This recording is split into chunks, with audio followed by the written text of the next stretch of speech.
Hello, audience, Astro van enthusiasts, automotive enthusiasts. My name is Dennis Seatsma. I live in Homestead, Florida, USA. I'm working on a 1994 Astro van to install a remanufactured engine from Powertrain products. And ran into a number of problems with the engine swap, such as having to run taps through all the bolt holes on the remanufactured engine. That's the only criticism I really have for Powertrain products. Everything else looks beautiful. Got good oil pressure. Number one has got good compression. I haven't checked all of them yet because the engine's not broke in. It's September 29th. It's a Sunday, 2024. It's 10:11 a.m.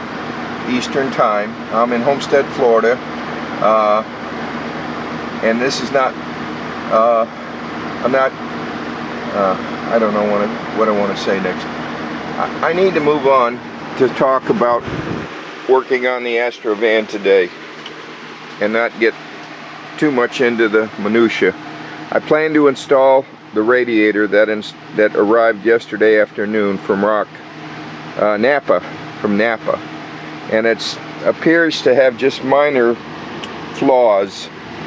Not the last one I sent back, or I plan to send back, and for some reason I'm having trouble I got the authorization, but I'm gonna have to call them and get help from Napa. Their return system is not compatible with my computer, and I think it's a problem with my computer, not their system. But I'm gonna have to get somebody to help me. But I got the lines installed. I'm ready to put this in. I got to put the lower shroud in first.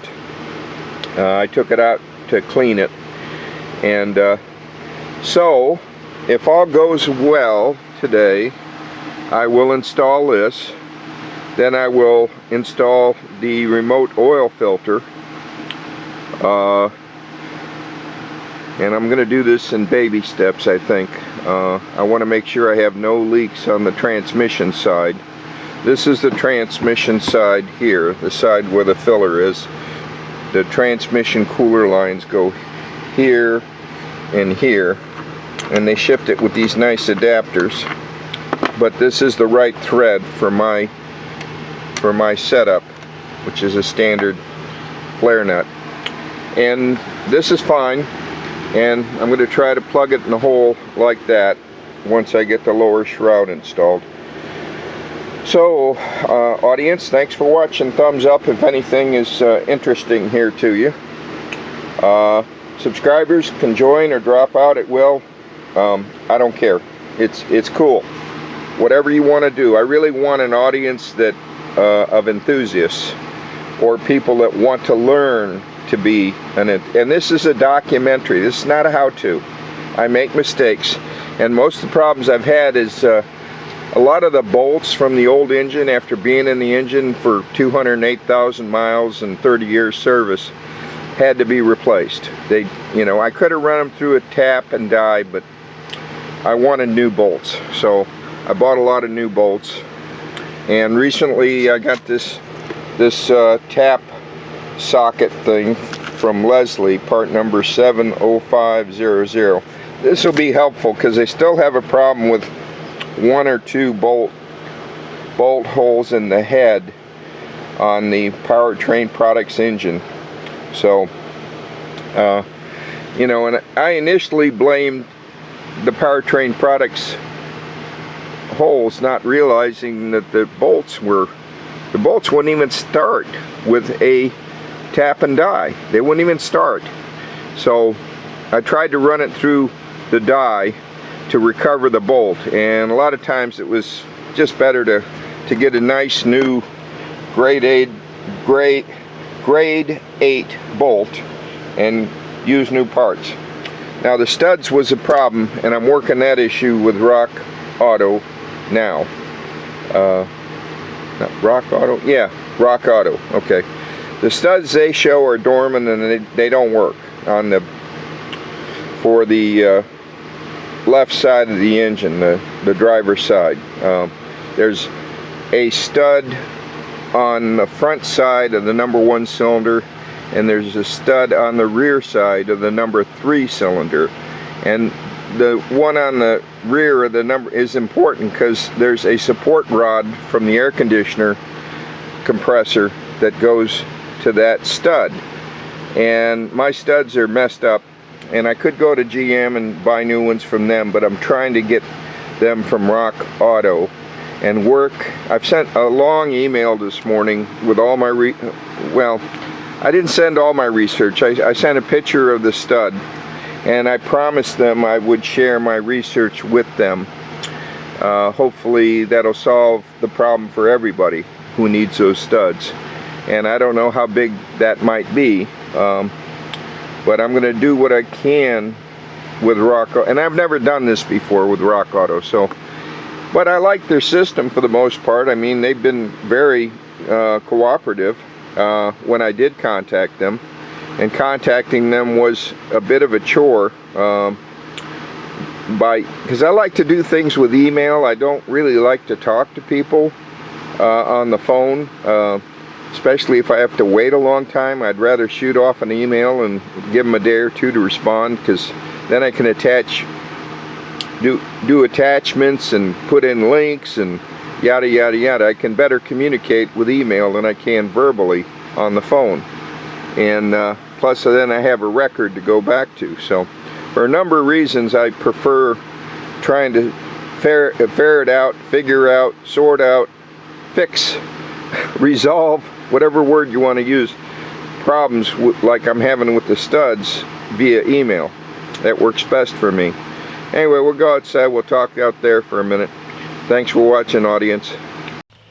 Okay, so this is the upper radiator shroud. Where is the lower one? Did I install it already?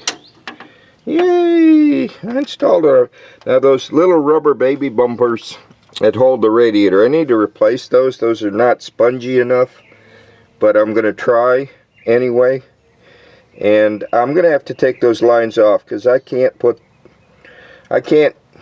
do what I want to do. I have to put the radiator in first and then attach the lines. So audience, and I still have to run a tap through that one bolt hole to try to get the bolt to go in.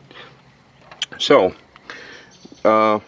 if everything goes well, I'll have this running today, and then Monday I can take it, have a new muffler installed.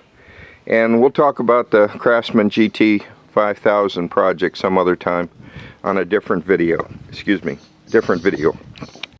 The radiator has to be put in at an angle, and I got the fill on the wrong side. That's why I'm having trouble. The fill needs to be on the left side, not on the right side. So good thing I stopped for a minute and took another look. Sometimes you have to just stop what you're doing.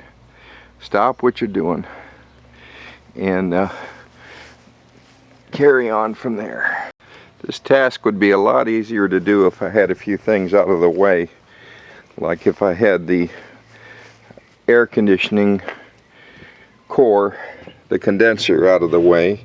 There's a piece of plastic here that's in the way too, for the ducting, and I tried to get that out earlier. I couldn't get it to come out easily, so I don't know, I may have to do something else, but we'll try wiggling and jiggling and praying, and dear Lord, a little help, God.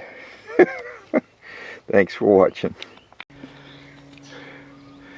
Okay, I got the radiator in, and I don't like the clamp that came with this, but I will probably use it just to keep it standard with what Rock Auto sent me. But now is your best opportunity to connect all 4 lines to the 2 lines to the transmission cooler and the 2 lines to the oil, because with it loose like this you can move it around. You can make sure it's on those rubber bubble, on those mounts at the bottom that I told you. They're not perished, but they need, I would want to replace them. But before I get too deep, I want to make sure I put that duct back in, the one that was interfering, because I may not be able to get it in later. So that would be the next order of business for me, is get that duct thing back in. And I had to remove the windshield wiper reservoir and the coolant reservoir to make enough room to get this piece out. So I'm going to get that back in. Now, to me it's kind of useless, but hey, I'm trying to put it back the way Mr. Chevrolet would want it at General Motors. That's what I'm trying to do, put it back the way I found it when it was first made in 1994, as much as I can. I may change the clamp though. I like a standard clamp. I like a regular old clamp, not these squeezy things, one with a stainless steel band and a screw, though I think those are better, but that's just an opinion. Thanks for watching. Next segment. Okay, I got it halfway in, can't get it to go in the rest of the way. I may have to take the two bolts loose holding the lower shroud. I may have to take those bolts loose because it's hitting there on the corner, and I can't make the 90-degree turn, and I don't want to damage that shroud. Now, if you've noticed, I keep saying next segment. The way it works is, for a large task, it's a series of smaller tasks, and each task can have its own inherent problems. So, that said, I think I'm going to remove those two 13mm bolts and let that shroud be loose. And you know, I said I had to put in the lower shroud before I put in the, otherwise I have to take the fan blade off and to make enough room. And I think that's a true statement. I could be mistaken. I make mistakes. I'm human, as they say. Anyway, audience, next segment. Hello, audience of Astro van enthusiasts, automotive enthusiasts, people that just like to watch my stuff. Dennis Seatsma, Dennis John Seatsma Productions, Homestead, Florida, USA. September 29th, 2024. It's a Sunday, 2:16 in the p.m. Working on the Astro van, 1994 Astro van, remanufactured engine. Let's go outside and talk a little more. It took me considerably longer than I thought it would to install the radiator, the new radiator I just got from Napa. And it's perfect, or it had a little damage, but not much. Anyway, the two lower bolts on the shroud were 13mm with a 2-inch, whatever that is, 2-inch or 3-inch extension. The one bolt for the plastic thingy, the housing for the air duct, was 12mm. Why they did, I don't know. Anyway, 13mm on the two lower shroud bolts and 12mm on the one air duct bolt. The fittings for the oil cooler lines on the driver's side of the radiator were 20mm. The fittings for the right side for the transmission cooler was half-inch SAE. Sometimes you can use 13mm for half-inch or vice versa. Let's see, what else did I have to do? Well, I found out that I should do the lower fittings first on both the transmission side and the oil cooler side, and it's much better if I have everything loose, the shroud loose, the radiator loose. I should have even had the transmission lines loose at the 4L60E transmission. And taking this duct out, this thing here on the, that was a waste of time. And I couldn't, it didn't help me in any way, I don't think. And I couldn't get it back in without removing the radiator. So I had to pull the radiator out again and then put it back in. Now I've got all 4 lines connected, the 2 for the transmission on the passenger side and the 2 for the oil cooler on the driver's side. I was able to start all these fittings finger tight as to not cross thread anything, and by starting at the bottom it's a lot better, because if you do the top first then you're fighting with trying to move things around and everything interferes with everything else. So you start at the 2 bottom fittings for the transmission and the oil cooler, and only finger tight until you know it's started, and 20 millimeter on this side on the driver's side and 1/2 inch on the transmission side on the passenger side on the right side. And I'll work on the air conditioner later. After I get a few miles on the engine, I'll worry about air conditioning. I can fix the air conditioning, it's not a problem. I am going to need some parts though, and some time, and I don't have either right now. But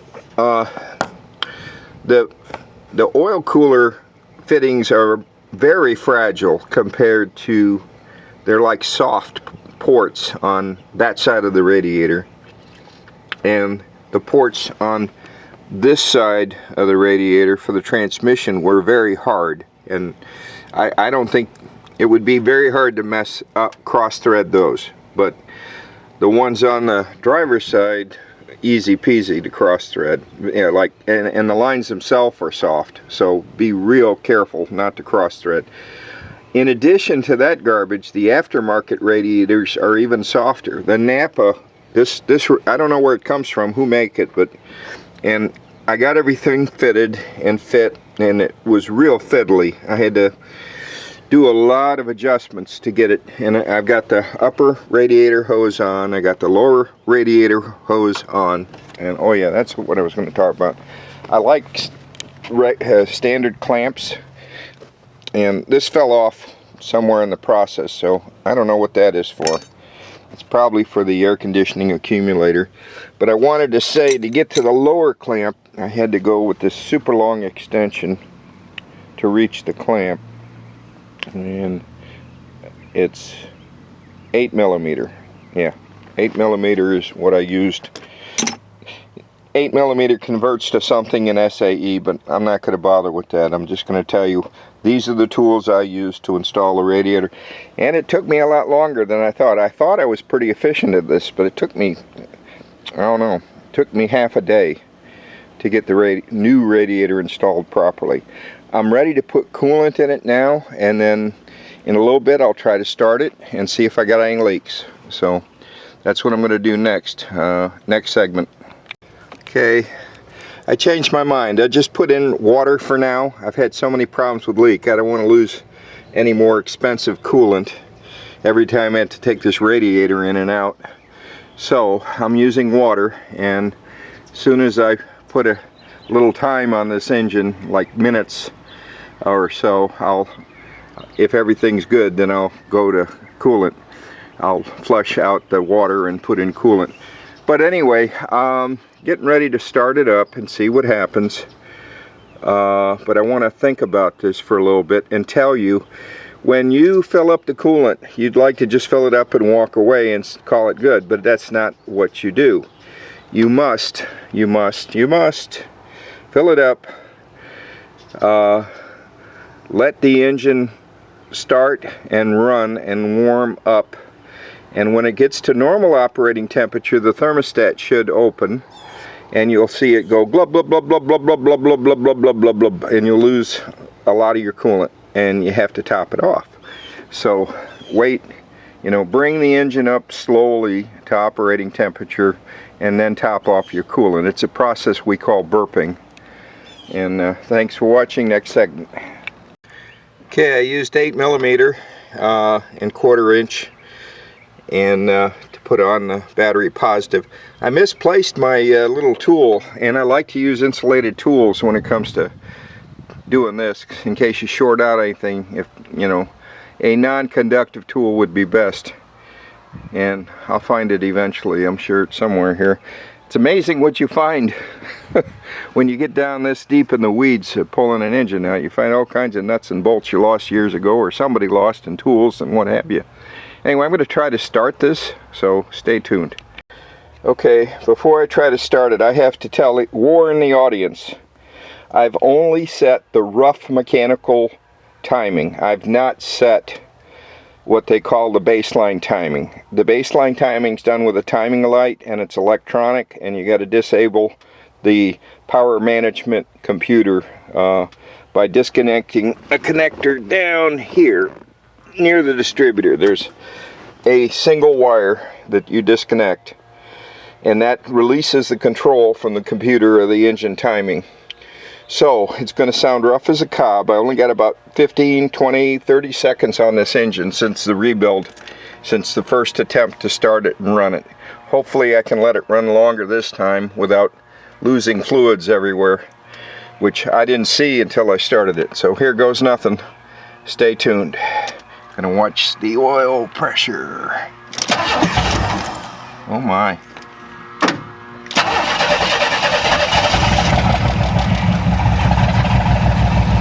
Oil pressure's good, voltage is good, full of gas, coolant is good. I'm going to turn it off for a minute and look for leaks. Always shut down and use all the safety equipment, blocks of wood, what have you, and look for leaks, because I don't want to get hurt. And I don't want you to get hurt. And this is a documentary, people, not a how-to. So, but I got to set the baseline timing, or it'll keep doing that backfire trick. And I have no muffler on it, so it's going to be loud. There's no muffler. I got to take it to the muffler shop tomorrow if I can get that far with this. If I got this thing where it can drive, I'll take it to the muffler shop tomorrow.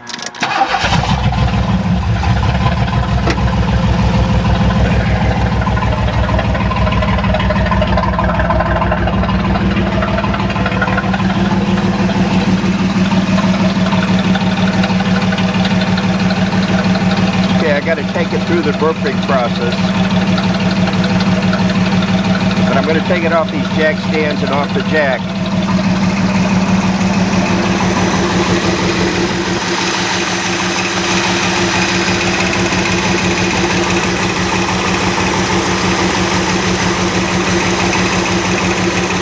Got a little more vibration than I'd like. Oh well. Not exactly timed perfectly yet.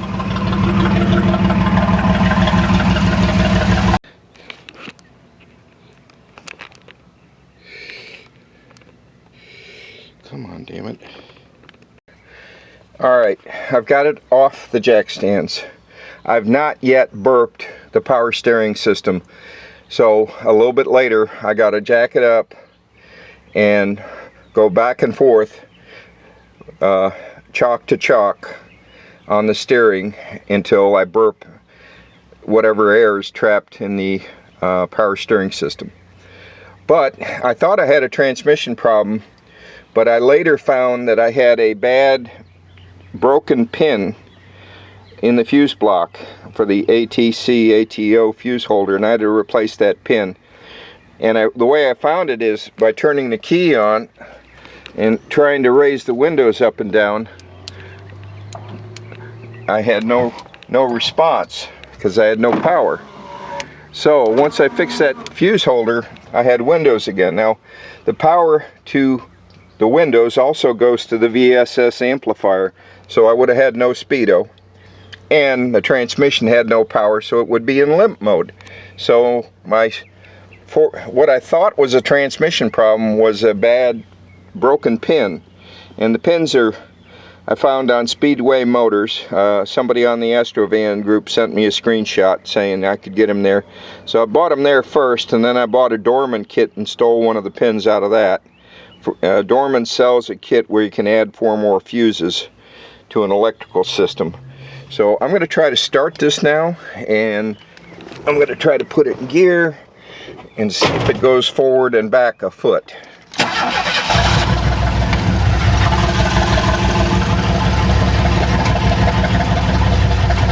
and it's dangerous to drive it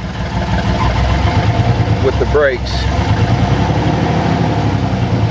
or steering not all done. Alright, it won't go in reverse. See if it goes in forward. Yeah, got forward. Alright, I must have the emergency brake on. Let me see. Always turn off the engine. Yeah. And of course everything brakes. Everything brakes on you when you're working on it. I had the damn door handle brake on me, and it took me a while to get that fixed. And the fuse holder, I mean, it's just one demon after another. I've had one, you know, but I'm documenting everything, so hopefully you'll see that maybe you don't want to do this one day. Alright, let me turn the key on. Well, what's going on? The windows aren't working now? Let's see, windows. No, got no windows now. Shit. Excuse me.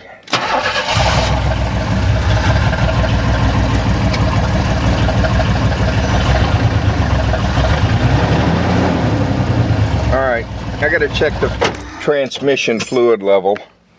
And I gotta ferret out why I have no windows now.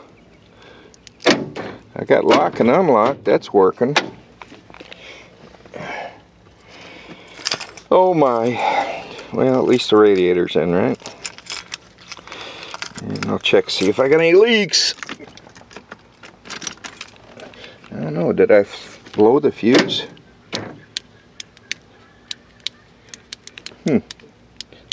That is so odd.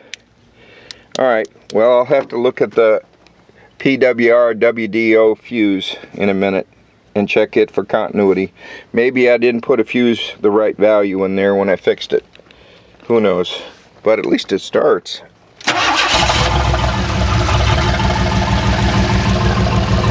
I got all this rust I gotta fix. Yeah. Gotta take the windshield out and fix it. And yes, I know how to weld. I don't know what it is with these shops. They act like welding is I don't know.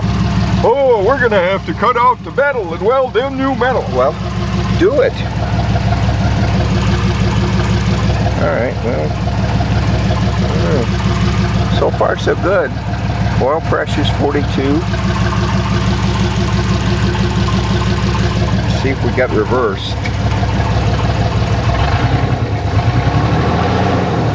No reverse, see if we got drive. Try first gear. Nope. Alright, that's enough. I don't want to jinx it. I don't want to jinx it. Baby step it, baby. Baby steps. Okay, it's 5 o'clock now, and I was way low on transmission fluid, so I topped that off. I may have to add some more still, but added like 2.5 quarts, and it takes a lot of transmission fluid, these 4L60Es, so you got to be ready for that, especially if you do a fluid change or mess around with the torque converter. It takes a lot of fluid. But I topped that off. I topped off the coolant again with water, and let's see what else. The PWR WDO fuse 15 amps was blown, so I replaced it. Now I'm not going to touch the windows this time because it blew when I touched the windows for some reason, so maybe I got something going with one of the windows motors or the wiring, or who knows. Been sitting here forever, and the iguanas have been chewing on the fiberglass and who knows what else. I've got a vacuum line that's loose going to the vacuum, so I know I got a leak there.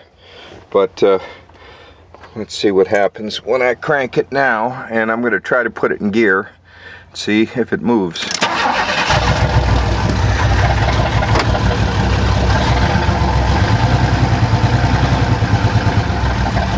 Yeah, it's moving. I don't want to move too much. I just want to see if it moves. Okay. Went right into forward gear, real good. Alright, that's enough for now. This is good. I'll put it in reverse one more time. Yeah. Got reverse. And got forward. Okay. I don't know what that noise was. I'm going to stop while I'm ahead. Stop while you're ahead, boy. Don't try to drive it on the street. I really need to do a shakedown, but so far so good. So far so I don't want to do anything to screw it up. And you've seen me go put blood, sweat, and tears, especially blood. Cut myself a bunch of times on this. And also treasure. And a lot of time. You've been witness to that in this documentary. So people, thank you for watching. I hope you found it interesting. We're going to carry on in the next segment. It's 5:30 now, or 5:20 I should say, September 25th. Excuse me, 29th. September 29th, 2024. It's 5:20 in the afternoon. I got more work to do. Like I got this loose. Got to bolt that down somewhere. The oil fill. And I got to do the upper shroud. And the air cleaner and all that before I get carried away and try to drive it on the street or even around the yard. I got to do these things. I got to think about what is left to do and make sure I'm not losing any coolant, transmission fluid, or motor oil. Got to check for leaks. Leaks are a bad thing. Bad thing in any engine, in any vehicle. The leaks are they'll cost you money if you don't fix them.